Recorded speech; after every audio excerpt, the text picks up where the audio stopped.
Hi, I'm Sarah Ong, founder of Sleep Champ Baby. Do you have a 4-month-old who used to sleep very well in the night, long stretches of sleep with very little feeds in between, and all of a sudden she's waking up more frequently? Well, most likely you're going through, or your baby is going through this 4-month sleep regression.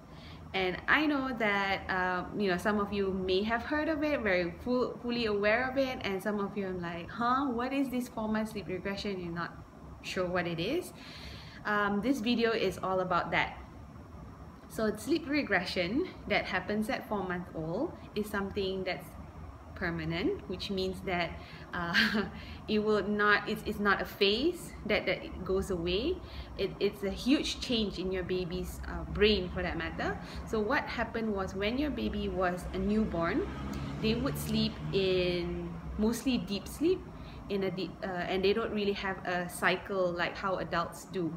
So what happens when they reach that 4-month mark, their brain matures, and there's also some maturity in sleep, and they sleep more like you and me, where we cycle from deep sleep, light sleep, out of that sleep cycle and go back into another sleep cycle, and over again. So what happens when your baby cycles out of that deep sleep into light sleep and into that brief awakening, they will fully wake up.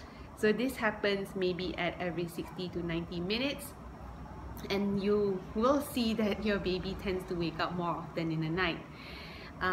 So it's got nothing to do with stomach ache or wind or abdominal pain or teething. It's just a progression. So your baby has now graduated to sleeping more like adults do.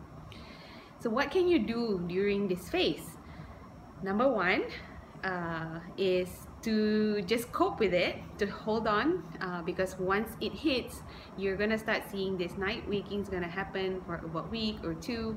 My advice is to just go with the flow, which means whatever that helps your baby to go to sleep and has been working in the past, just stick to that.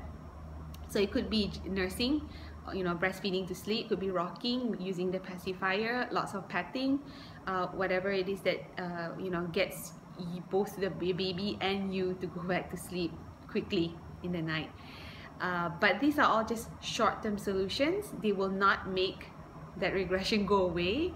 So what happens after 2 or 3 weeks of this, or even a few months, a couple of months have gone by, and you're thinking, oh my gosh, I cannot cope with this anymore.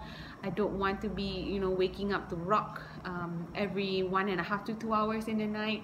So what can you do about it? You can consider to change the way your baby sleep, meaning to teach a new way so that they can start sleeping at longer stretches without needing your help to put them to sleep or stay asleep.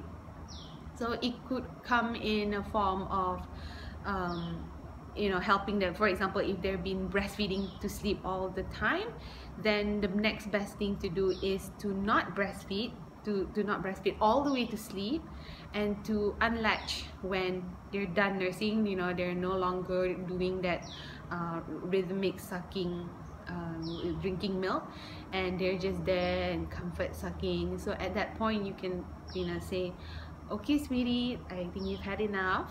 I'm going to unlatch you now, and I'm going to help you to go to sleep in a new way. So if it's rocking, you've been rocking and rocking and rocking, and so you would reduce that motion, reduce the amount of rocking that you do to help your baby to go to sleep, to get used to that no motion at all to go to sleep. And then later on, you can start to graduate into putting them down. They're falling asleep on their own, but that's another video altogether. So this video is all about the 4-month sleep regression, what it is and what you can do about it temporarily, and what you can do about it when it hits to a point where you can't continue with this night wakings anymore. Okay, so I hope that has been helpful. Thank you so much for watching, and I'll see you in the beach. Bye.